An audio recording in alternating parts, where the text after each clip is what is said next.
Donc qu'on puisse contrôler un jour quelles sont les quantités réelles de pétrole que les sondages ont révélées et appartenant au Sénégal. Appartenant au Sénégal. Je suis clair. Parce que j'ai quelques chiffres quand même. Non, attendez, je pose la question d'abord avant que vous me répondiez, parce que je ne vous le pose pas à vous. Allez-y. Vous allez me donner des chiffres que vous avez reçus vous-même, mais je pose ça au ministre des Finances. Je voudrais que la réponse vienne de lui, s'il vous plaît. Votre réponse ne me lie pas. Première question, c'est la quantité. La première question, quelles sont les quantités de pétrole, je précise bien pétrole, qui sont supposées devoir sortir du territoire sénégalais, territoire maritime ou territoire du sol, hein, et qui appartiendront au Sénégal et non pas à la Mauritanie. Ma question est précise. Même question pour le gaz. Ensuite, je pose une autre question. Dans le cadre de l'exploitation de tout cela, dont il aura répondu à la question, qu'est-ce qu'on fera de cet argent? Voilà. Parce que moi, je ne peux pas répondre à cette question, je n'en ai pas les moyens, je n'ai pas les dossiers. Mais je voudrais être éclairé. Mais j'ajoute, dans le sens de votre grande première question, ce n'est pas le pétrole et le gaz qui assureront le développement du Sénégal. Je suis affirmatif. La notion de développement est une fausse notion. C'est-à-dire? Vous savez, nous sommes un pays importateur d'expressions et de mots. On disait développement, on dit les pays en voie de développement, les pays intermédiaires. Tous ces mots n'ont jamais été créés ni inventés par un Africain. Réfléchissez, cherchez, faites des recherches. Aucun des mots que nous utilisons n'a été créé par un Africain. Et nous parlons de développement. Monsieur, il y a aujourd'hui des pays d'Amérique latine qui ont eu du pétrole longtemps avant nous et qui l'exploitent bien, qui sont presque plus pauvres que nous actuellement. Il y a certains pays d'Afrique qui ont du pétrole bien avant nous, qui vivent moins bien que nous en ce moment et qui ont du pétrole depuis longtemps. Le pétrole est un des aspects de la vie, c'est un des moyens de l'argent. Mais la circulation de l'argent, la manière dont l'argent est utilisé dans un pays, la manière dont les investissements sont faits, la manière dont on aime son pays et son peuple, pour que son argent lui serve à quelque chose, c'est cet ensemble qui fait ce qui est appelé développement et que moi j'appellerais bien-être. Car il n'y a pas de bien-être chez nous. Et aucune politique n'envisage votre bien-être, vous qui m'écoutez. Aucune. Aucune. Même les candidats à la candidature. J'ai dit aucune politique. Aucune, c'est aucune. C'est du français. Quand je dis aucune, c'est du français. Pourquoi ce nihilisme-là? Mais ce n'est pas du nihilisme, c'est du réalisme. Moi, je viens de Dakar Plateau. J'ai quitté Dakar Plateau, j'ai conduit ma voiture, je suis venu au point E. Mais faites la même chose aujourd'hui et vous allez me dire, sur chaque mètre carré, qu'est-ce que vous voyez qui vous rend heureux? C'est l'échec de vous, politique. Mais bien sûr. Oui, de vous, politique d'abord. Oui, je suis d'accord. Mais je parle de notre échec. Qu'est-ce que vous voulez de plus? Quand je dis notre échec. Il est dit à quoi, cet échec? Mais regardez-le et cherchez la solution. Non, attendez. En tant qu'acteur. Parce que ceux qui font de la politique n'expriment pas un véritable amour pour leur peuple, le bien-être de leurs propres enfants et de leurs petits-enfants. Ils cherchent le pouvoir.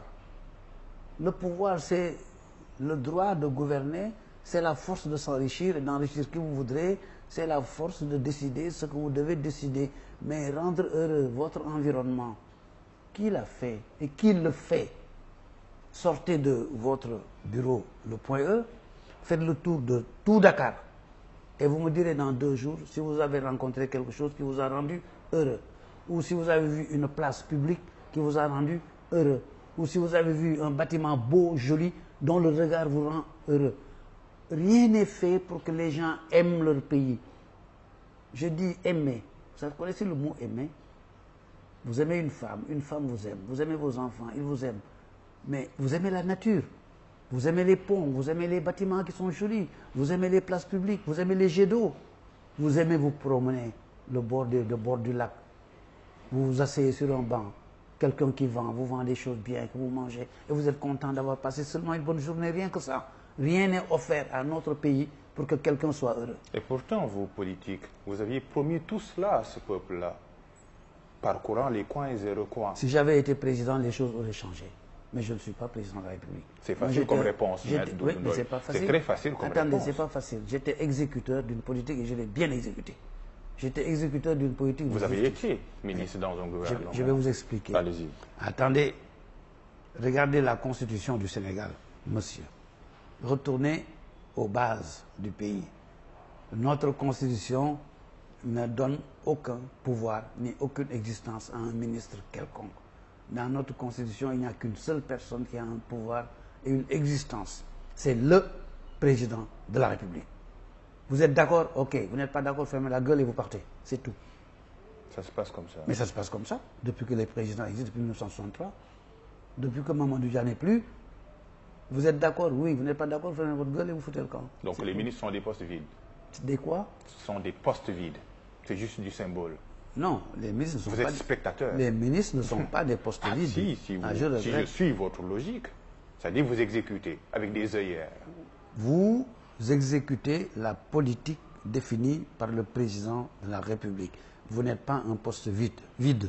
Vous pouvez être un très bon exécutant, et j'affirme que je l'ai été, parce qu'en exécutant la politique définie par le chef de l'État, je savais que j'étais mieux formé en droit que lui, et que j'étais un avocat professionnel, rompu à toute la justice, et que je pouvais apporter des changements profonds que lui ne pouvait pas faire.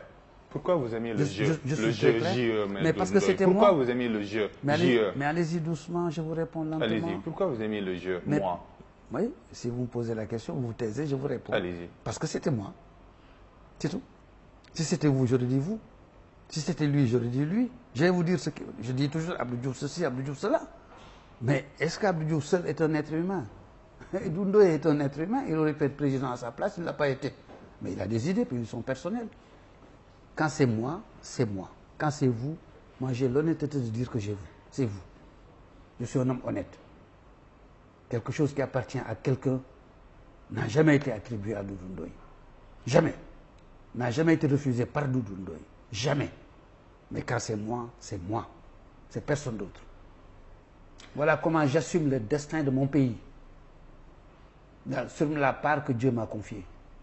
Est-ce que je suis clair? Actuellement, parlons de nous. Est-ce que je suis Très clair, parlons de nous, pour passer de nous. Il y a une pléthore de Vous êtes candidats. en train de... Il y a une vous êtes en pléthore. train, attendez, vous êtes en train de me psychanalyser, Il y a- de me pas du tout. psychiatrer. Je suis tellement... Alors que vous Pas du m'avez tout. appelé pour me parler du Sénégal. Exactement. Et on parle du Sénégal. Mais Parlons laissez-moi de nous. tranquille, s'il vous plaît. Il n'y a pas de souci. Mais il me diable. D'accord, mais parlons de nous. Il y a une pléthore de candidats à la candidature qui se profile pour l'élection présidentielle de 2024. Espoir démocratique au désespoir d'un homme ou d'une femme qui pourrait incarner un peu ce postulat-là, président ou présidente. Les auditeurs risquent de ne pas vous comprendre. Vous parlez un français trop châtié, trop bien recherché, et ceux qui vous écoutent peuvent ne pas vous comprendre. Moi, je me fais comprendre. Je parle un français ordinaire pour tout le monde. Si un maître dit ça de moi... Je vous ai compris, hein? Vous parlez Allez-y. un trop long, un Allez-y. trop haut français. Allez-y, oui. Écoutez-moi bien. Oui. Il y aura 5000 candidats, 3000 candidats, 2000, 1150. Il y aura toujours, à ce moment, pour les élections à venir, beaucoup de candidats. Mais ça, c'est le reflet des temps. C'est parce que tout simplement, tous ces Sénégalais, je regrette, franchement je regrette ce que je pense et ce que je vais dire. Ils se disent tous, si nous avons monsieur tel comme président, si monsieur tel veut nous mettre monsieur Y comme président, moi aussi je peux être président. J'ai les mêmes qualifications que lui. Parce que le président n'est plus la grandeur que nous avons connue. Le président devient maintenant une simple fonction. Laissons les psychologues de l'université, les psychosociologues qui ont plus de pensée que moi, rentrer dans ce raisonnement et chercher les causes. Les gens se disent aujourd'hui que le président de la République, c'est une fonction. C'est tout. C'est une fonction de haut fonctionnaire. Ce n'est plus la vocation d'un démiurge, d'un grand homme qui va au-delà des choses et qui est un homme d'État, qui vit pour l'avenir et qui pose l'avenir. Le président devient... Il Il n'y en a pas ça, c'est fini, l'ère des hommes d'État ou femmes d'État. C'est fini. C'est cette ère qui semble avoir disparu. L'ère des hommes d'État est en train de disparaître. Et nous sommes dans l'ère des fonctionnaires qui appliquent des règles, des contrats. Ils n'ont plus cette vision du monde qui a fait la grandeur de tel, de tel, de tel, de tel, de tel. Et chacun se dit, ben, si lui il est, moi je peux l'être. Si lui il doit l'être, moi je peux l'être. Et ça devient banal. Ça devient si banal que ça n'a plus aucun intérêt. Parce que si c'est pour entrer dans un avion privé, tout seul, ou dans une belle voiture dirigée par des motards, moi je préfère aller à pied. Et pourtant, c'est le Sénégal qui est en jeu. Mais c'est le monde qui a changé comme ça. Le Sénégal est bien en jeu, monsieur. Oui. Et dans un monde qui a basculé. Et dans un tréfonds de notre culture qui a disparu. Est-ce qu'on parle... Est-ce que vous faites des émissions sur la vraie culture du Sénégal? Qui vous parle de la culture de l'homme qui fait sa grandeur, sa force, son être? Vous croyez que cette jeunesse-là qui a aujourd'hui pense culture? Croyez-vous qu'elle est jeune? Mais cette jeunesse ne pense que quoi? 50 francs, 100 francs, portable, ouais, je ne sais pas où c'est Wari ou je sais quoi. Et que ça. Et puis après, vous savez le reste. Parce qu'il n'y a pas autour d'eux une atmosphère culturelle, politique, vraie politique, culturelle, qui leur fait faire avoir une foi en leur propre avenir. Qui fait que ces jeunes peuvent croire en leur avenir à travers des modèles d'hommes d'État, de pères, de grands frères, qui les prennent en main et qui leur font croire que l'avenir est possible. Il n'y en a pas. Les gens sont tous devenus des fonctionnaires. Et quand on voit les plus hauts fonctionnaires du Sénégal, tous tenir la carte d'un parti politique, courir politique, ne faire que politique. Alors, ces très hauts fonctionnaires du Sénégal, est-ce que vous pouvez leur faire confiance? Lorsque vous avez une démarche à faire auprès de ces fonctionnaires-là, alors que vous faites partie d'un autre parti politique, vous leur ferez confiance qu'ils vont faire leur travail pour vous? Il devait y avoir une ligne de démarcation. Mais pas il devait y avoir, c'est l'éthique même de la fonction publique. Écoutez, exemple. Oui. Si vous êtes d'un parti, je ne dis même pas d'opposition, mais d'un parti neutre, qui ne dit même pas qu'il est du parti présidentiel, mais il est simplement neutre, chacun a le droit de croire ce qu'il croit. Mais le haut fonctionnaire qui fait partie du parti présidentiel, parce qu'il est nommé là, il exerce des fonctions de fonctionnaire, mais tout le monde sait où il est parti, où il existe, avec qui il est. Mais vous avez des choses qu'il doit faire pour vous. Vous croyez qu'il va le faire pour vous? En tout cas, si un homme de son parti arrive, il le fera pour lui et pas pour vous. Alors que la fonction publique doit être indépendante de toute personne et de toute obédience politique. Le fonctionnaire, il est là pour la nation, il est là pour le pays, il n'est pas là pour un parti politique. Le papier qui est en face de lui, il doit l'exécuter et le faire, et puis tout, au revoir. Il ne sait même pas à qui ça appartient, ce n'est pas son problème. Mais il dira, ah oui, ça c'est pour M. Sarr, il est opposant, ça c'est pour Doudou Ndoye, il vient de dire quelque chose pour Sonko, alors que moi je n'ai jamais vu Sonko. Est-ce Moi, le cas? Attendez, Est-ce le cas? Je veux préciser, Oui. Je n'ai jamais vu M. Sonko. Il ne m'a jamais vu, sauf télévision, radio. Il ne m'a jamais vu, je ne l'ai jamais vu, sauf télévision. Moi, je suis un homme de principe du droit. Je suis un homme de droit. Quand le droit se présente, je dis ce que je pense, je dis ce que je crois. On va dire, ouais, mais il a défendu Sonko, je n'ai défendu personne. J'ai défendu mes petits-enfants en disant ce que je dis, parce que je souhaite que mes petits-enfants vivent dans un pays de tranquillité, dans un pays de droit, dans un pays de culture, dans un pays de sécurité. Je serai toujours contre qui que ce soit qui viole le droit de mon pays. C'est pour le droit que je le fais. Je le fais pour personne. Parce que moi, c'est fini pour moi. Cette violation du droit a commencé dans l'administration aujourd'hui. Est-ce le cas? Je dis, les droits sont tous les jours violés. En tout cas, depuis quelques années, il y en a beaucoup plus. Permettez-moi de m'arrêter là. Permettez-moi de m'arrêter là. Ce n'est pas moi qui suis en cause aujourd'hui. Je suis venu pour qu'on parle du Sénégal. Un cas pratique. S'il vous plaît. Un cas pratique. Je vais parler une langue que tout le monde connaît. Un cas pratique. Il y a des candidats qui cherchent du parrainage ou des parents qui sont bloqués dans des régions. Dernier cas, c'est Khalifa Sall. d'autres candidats qui sont en roue libre. Est-ce, par exemple, la preuve de ce que vous décriviez tout à l'heure? Attendez, dites-moi bloqué comment? Parce que je suis... Par bloqué, exemple, voilà. Khalifa Sall a été bloqué par le préfet, son escorte. Il était dans l'obligation de marcher pour aller voir l'électorat, par exemple. Ah. Le préfet aurait à bloquer les voitures de Khalifa Sall pour l'empêcher de circuler. Oui. C'est pas normal. Ce n'est pas normal. Je suis très clair. Ce n'est pas normal. C'est une violation des droits du citoyen. Je ne parle même pas de Khalifa Sall. Ça m'est égal, je me moque de lui. Il le sait bien. Je suis très clair. Mais je dis du citoyen. Moi, je dépends de personne. Je ne dépends que d'une seule personne. Dieu. Le compte que je rendrai à mon père et à ma mère quand je les trouverai au paradis est ce que je laisse comme héritage à mes enfants et petits-enfants. Sinon, je ne dépends de personne d'autre sur cette terre. Et pourquoi ce n'est pas normal?